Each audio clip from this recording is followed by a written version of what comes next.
Good morning. This is Jason Dean coming at you again for another Film Fanatic show. Lately, I've been back to trying to do daily recordings of new reviews and new videos. I just recently set up and uploaded the review for the new Christopher Nolan movie, Oppenheimer, which I saw last weekend, last Sunday. And I had done a video. I had filmed a video for that. I think it was like the day after. I saw it on a Sunday and I recorded it Monday morning. And typically when I do the shows of where I'm gonna, talk about a movie I saw in the theater, I try to do it pretty close to after I have seen it. Usually the day after. I've done some reviews for movies that I've seen in the theater, like the day of, the night of, like my first, like, kind of coming out of the theater experience. But I decided this past week, well, and since then, what I've decided to do is usually do it the day after, because I don't know, let the movie kind of let the experience kind of resonate a little bit, let the juices seep in, for good or bad, and it usually gives me, after a couple of days or a day goes by, it gives me a different perspective.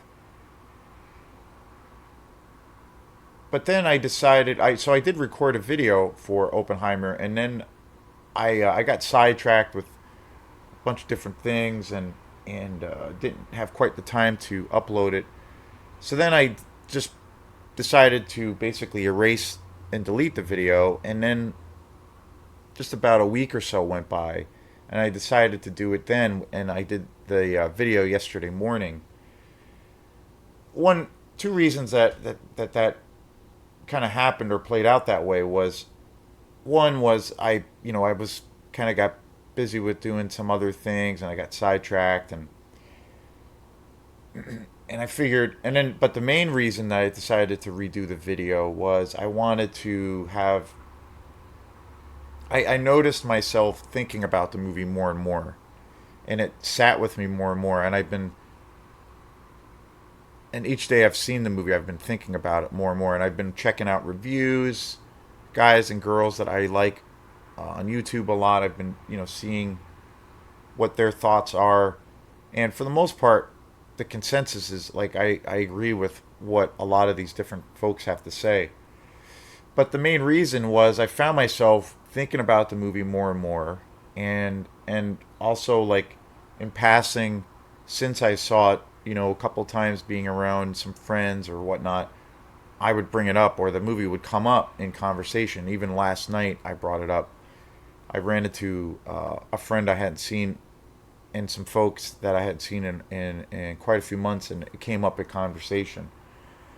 So it's been on my mind. So I decided, okay, I'm going to do a review now that I've had time to really digest this movie, because it is a lot. It's very dense. It's a thick text of a film. There's a lot of thick text. There's a lot of layers. So yeah, it's interesting, and I really thought it was a pretty incredible film. And for me, it's about that resonation, especially after you see a film. You know, I look at the film going experience and whether or not you like a film as being, I don't really look at it as an intellectual thing, even though, like, for example, that film has a very intellectual kind of approach to it, where there's a lot of dense dialogue. There's a lot of dialogue. It's long. It's not your typical, at all, in any way, shape, or form, movie that would be a Hollywood summer blockbuster. So it is intellectual in that way, but I feel like the story is very human, and it's a very emotional movie, and it's a very powerful movie. And I look at my experience around film as kind of the way, if I like a movie, or I feel like I just kind of forget about the movie after a day or two, or I just don't like it. I look at it as just kind of a primal, like, gut reaction. I don't think about the movie on purpose, or I don't try to be over, like, try to over analyze what I've seen or what I'm digesting. I just kind of let it sit, you know. Kind of look at it as like, you know, if you make, you know, it's like say you're home and you make a good meal and you want to maybe follow a very specific recipe or get a little bit on the experimental side and you just add some new flavors and you let it cook and cook and cook and simmer, and then when it's done you try it. You don't really think about specific ingredients. You really It's really based on how it just tastes. That's usually how I think of the film experience. So, and I know like, you know, usually it's a thing if you see a movie in the theater and you go with say a group of friends or even by yourself, but if you go with a group of friends, which is I think the best way to go to a movie because that will really be a telltale sign if it was a good experience. You know, like where you might some examples of that would be like if I go to a movie, like two movies I can remember that it was a very, you know, joyous kind of experience was seeing X, Ty West movie X, or like going to see the last Batman movie with starring Robert Patterson, where there's like a buzz afterwards, and after we walk out to the you know from the theater, or even as the credits are rolling, we're all talking about it. Or Jordan Peele's movie that came out last year, Nope, which is such an awesome movie. There's this buzz and we're talking about it and we're like excited about it and we're like asking each other questions about maybe what this might have meant, or wow, like that ending was really interesting or kind of ambiguous, or you know, you just have that reaction and you talk about it and you're excited, and then maybe the next day that carries over and then it continues and it continues. Usually to me that's like, you know, a really great film going experience. That's when you know that the movie really resonated with you and you love the time you spent. And then other times where you know where it's not so great, where you're just like you might actually complain about certain things during the film. Case in point, one example would be the last Ant-Man movie, Quantumania, which I thought was a really disappointing movie and kind of took me out of my love of going to see Marvel movies and superhero movies in general. It had a really negative impact. I remember watching that movie and you know it was long and it was hard to sit through and it was close to like 3 hours. And I remember just literally having this feeling after we got done watching it. I was just like, okay, I'm done. I threw my hands up in the air and I was just like, I'm done. I can't do it anymore. I can't see any more comic book movies. As much of a comic book, you know, my core of my brain, and I'm such a nerd when it comes to comic book movies and comic books. I love that stuff. So for me to like reach this point of where I was just like, I'm exhausted. I just don't care. I need a break. That was a big thing for me, and that's what happened. And since then, you know, since Quantum Mania came out, and it's been out. I mean, that was a few months ago. It might even be on video now, and it's probably available for streaming. There's been a ton of Marvel movies that have come out since then, and also DC movies, and I have absolutely no desire to see any of them. It's really crazy. I never thought I'd arrive that point, but it's happened, and total fatigue. And I just now when I see trailers for Marvel movies or anything to do with superhero movies, my eyes just kind of glaze over, and I'm just like, ugh, on to the next thing. I just don't really care. And again, I never thought I would, be of that mindset, but it's what's happened. But with Oppenheimer, it's been something I've been thinking about more and more. So I did this review yesterday, where, okay, this was a great experience. So check it out. I actually don't. It's actually going to be premiering in a few days. I've been experimenting with that also. Like usually, I would record a video and upload it right away. But lately, I've been just trying to break up things a little bit and recording videos, and setting them in to to premiere in the future in a few days. So that will be coming out, I think, Sunday or Monday. So stay tuned for that. But today's show is on an interesting movie. And actually, well, the movie I love. I really do love this movie. But I just had kind of an interesting thought around it, and a little bit of a change of minds. My mindset has kind of changed around it.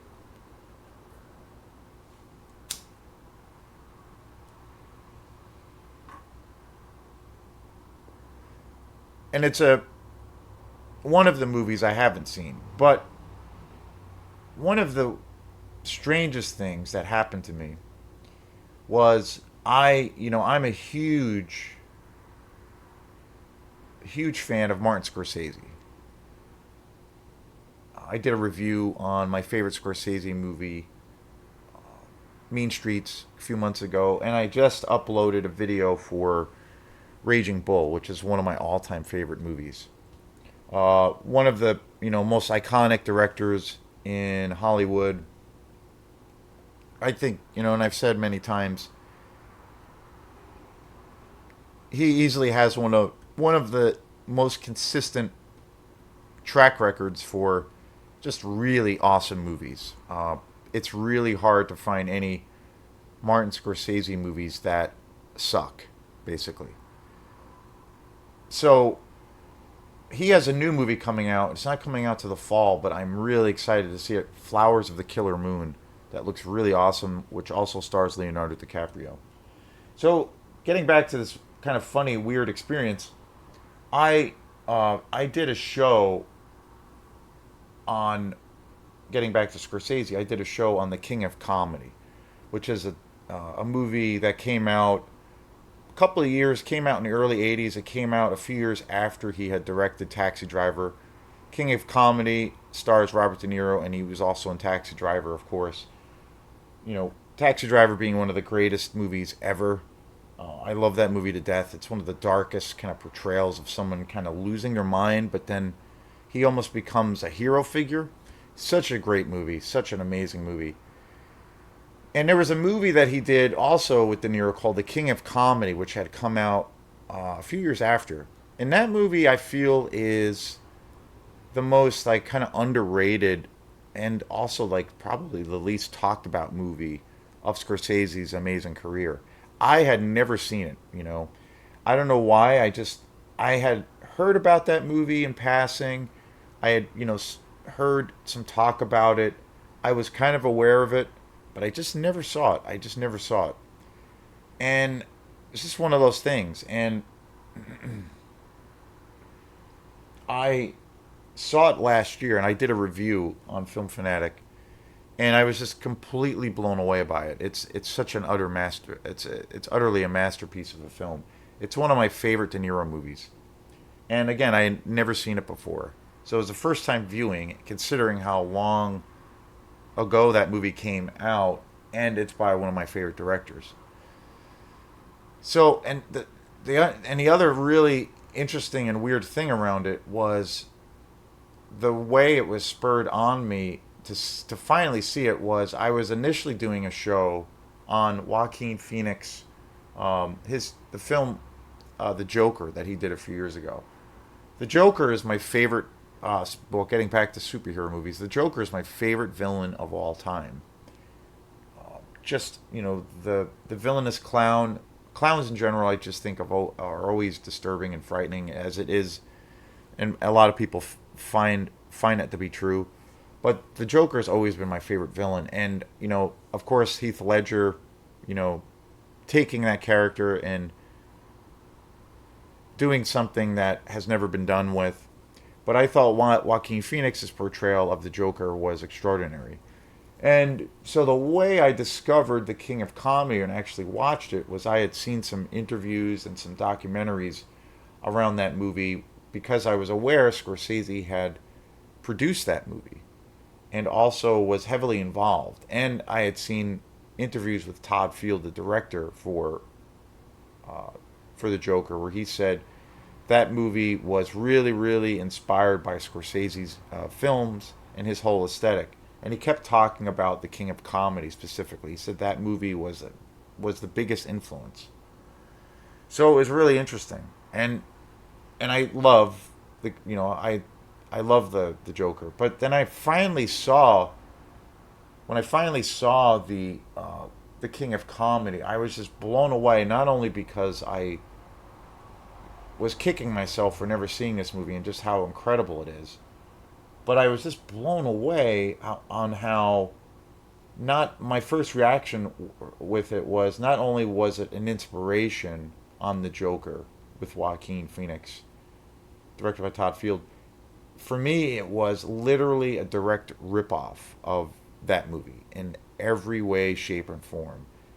And the thing that I loved about the Joker was I felt it was, I kept thinking, how are they going to top the Dark Knight? How are they going to top the amazing portrayal by Heath Ledger? And I felt what they did with that Todd Field movie was they really gave this really unique and very intimate portrayal of someone suffering from mental illness, and that it was a totally original kind of approach to this character, this iconic character. But then when I saw The King of Comedy, I was like, my whole feeling of the Joker changed. And I was like, no, that movie is not original in any way, shape, or form. It literally is just a ripoff. And it diminished my feelings of the Joker to where now I still think it's a great movie in a lot of ways, but I don't think it's as good as it was because it wasn't just inspired by a film; it literally ripped it off by the numbers. Very weird. So, and I actually like King of Comedy more. I think it's more, it's it is even more original because it set such a great example for what it was doing. Very strange. Even though I still think The Joker is a great movie, it has diminished my thoughts around it. So very very strange experience. I have never really had that shift for me around a film. So this is kind of almost the same experience, but not quite. And I'll get into more detail. But today's show is on a movie I've actually been wanting to get to, and that is Leonardo DiCaprio's The Revenant. I totally love this movie. This movie has been. I noticed that some people really love this film, and some people have a lot of issues around it. I know some folks that are big DiCaprio fans, and they don't really like this movie. They think it's a little bit too long and almost boring, or a little bit too drawn out to a degree, which I never really understood. I did see this film in the theater, and I was just blown away by this movie. My first reaction, I remember going to see this in the theater and just literally grabbing my seat, my chair, and not letting go. Like it was just riveting, particularly around how there's all of these amazing shots in the film where it's all one long continuous shot, and you really get this perspective that you're in the heart of the battle, and it's incredible. And very much I feel I've always felt that this movie was very much inspired Citizen by Orson Welles' movie Touch of Evil, which stars Charlton Heston. And that movie is just, a masterpiece. But there's that long scene, there's an opening 10-minute scene of where it's just one long continuous take. And you don't really see that in films very much. But when certain directors decide to kind of utilize that idea or that way of shooting a scene, when it's done well, it is just so it's such a at a high level of intensity. It's just amazing. Um, and I was just blown away by it. And this movie actually kind of did what Jaws did for me around the ocean. Like I don't really like to swim in the ocean. I have this big fear and phobia of sharks. when I was a kid, I had an experience years and years and years ago. I used to be really into snorkeling when I was a kid. And I remember my family, we went on this big vacation when I was a kid to the Bahamas. And we had this experience, or I had this experience. We had paid a ticket to go on one of those glass bottom boat trips where we went out on the ocean for, I don't know, probably about 15 or 20 miles. And it was a snorkeling trip. And we went out, and Bahamas was an amazing place. It's gorgeous. One of the most beautiful places I ever went to. And I remember we went out with a whole like group of people, and everybody dove off the boat. And we had a really incredibly frightening experience where we saw sharks. Sharks were suddenly uh, in our vicinity, and I was very young when that happened, and it was terrifying. And I remember a panic set in with the people that were involved and the people that were part of it, and frantically swimming for the boat at a young age, and it was traumatizing. And ever since then, I never liked going into the ocean. Um, and the Revenant did the same thing because this movie is most probably well known for the bear attack, and the bear attack scene is just unbelievable, frightening as all hell, and so it feels so realistic. And so I don't like hiking in the woods for any periods of time. I had an experience a few years ago where I went hiking in the woods. There was this place that I'd always wanted to go to, these trails, and I was up in that area, but I used to drive by this area all the time, and I never went for that hike. And one day I was up there and I decided to go for that hike, and I went for the hike, and I was by myself, and I got to a certain point, and I started thinking of the Revenant. I started thinking of some freaking black bear, you know, coming my way, and so I decided to turn back. And since then, I don't like to go hiking in the woods, especially if it's like a deep kind of hike. It's very strange. So that movie had the same effect that Jaws had on me. But again, getting back to the Revenant, just an incredible movie, an incredible movie. I bought this Blu-ray edition. The cinematography is just amazing. It's all shot in like with natural light. Um, it's an exceptional movie, and one of the greatest like film going experiences I had too, as well. Um,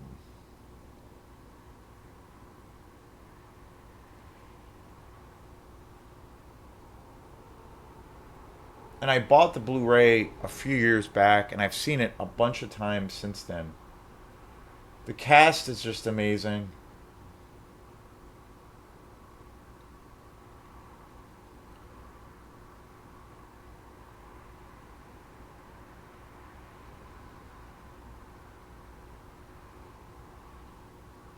Stars Tom Hardy. I think Tom Hardy it's one of his best roles. A huge Tom Hardy fan.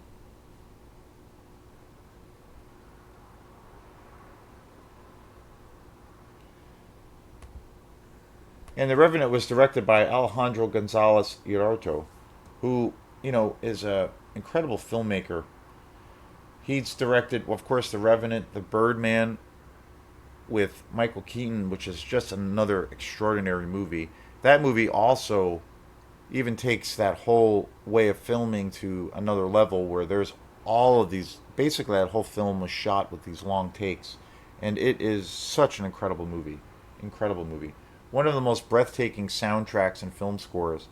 And the music was entirely composed by Antonio Sanchez, who is one of the greatest percussionists, one of the greatest drummers on the face of the earth, and just amazing.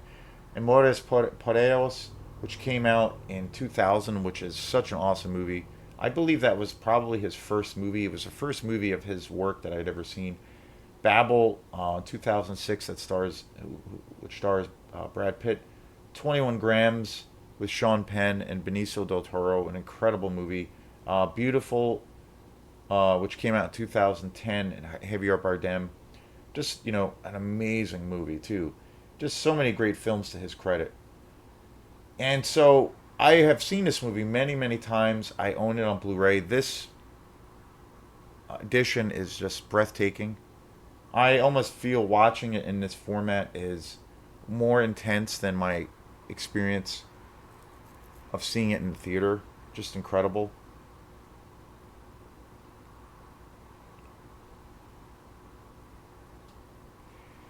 And when I was bringing up the idea that there's a similarity to my experience with the Joker and King of Comedy, the story kind of goes like this. So I saw The Revenant, right, and I saw it, and I really was enamored with it. And I talked about it with friends, and and it was a topic of conversation for a long time. When I saw it that it was available on Blu-ray, I bought it brand new right away, and I've seen it a bunch of times.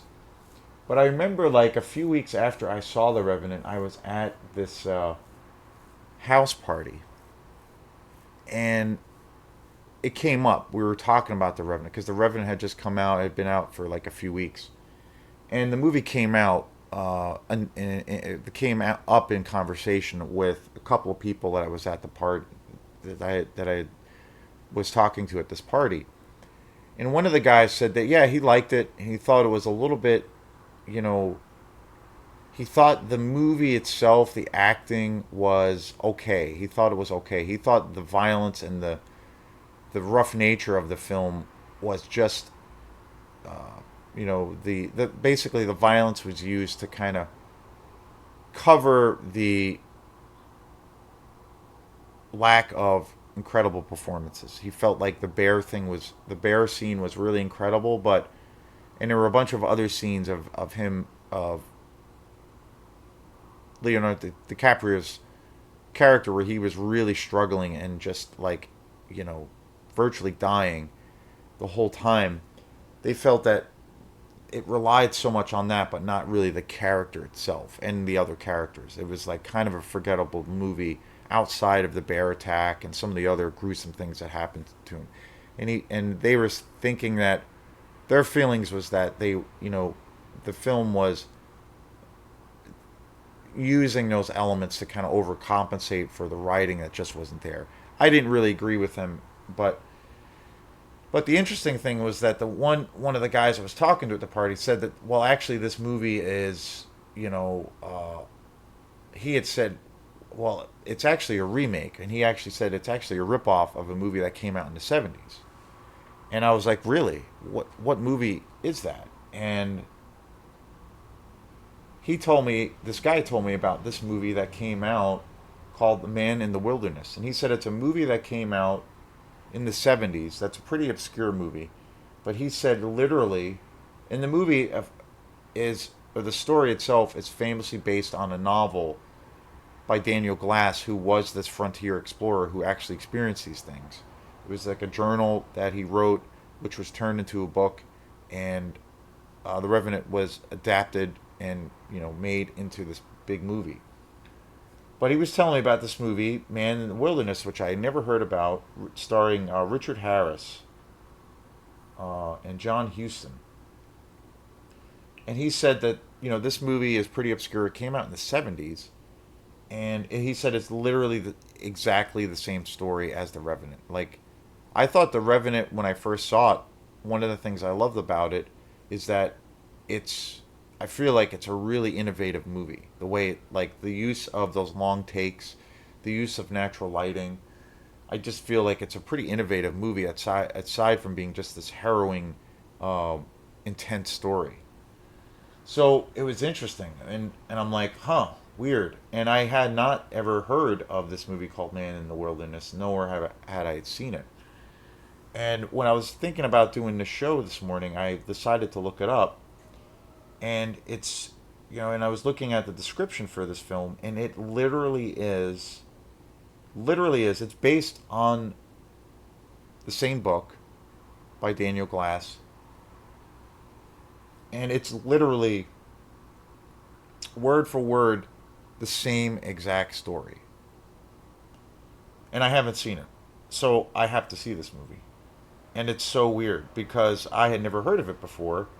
And the reason I'm thinking of the parallels between the Joker and the King of Comedy is maybe this is the same exact scenario played out again. But again, I haven't seen Man in the Wilderness. And, Richard Harris is incredible. John Huston. It's got an amazing cast. So, but I was just blown away after reading about this film that it's literally the Revenant is exactly the same storyline, like exactly. So I'm gonna have to see that, track it down, and do a show on it, and see if it changes my opinion, like what the King of Comedy did for the Joker. So, but until I see it, that being said, I still think that this is an extraordinary movie. And this edition of the Revenant is pretty breathtaking. It's definitely the best way to see this film. It doesn't really have any special features on here, which is disappointing. It does have this like mini documentary on here, but it's mostly just video stuff. But it's still really cool. But it's disappointing that there's no like special features on here. But pretty extraordinary movie. At least that's how I feel for now until I see Man in the Wilderness. So stay tuned for that whenever that happens. But this is Jason Dean. So thanks again for your support, and we will see you next time. Peace.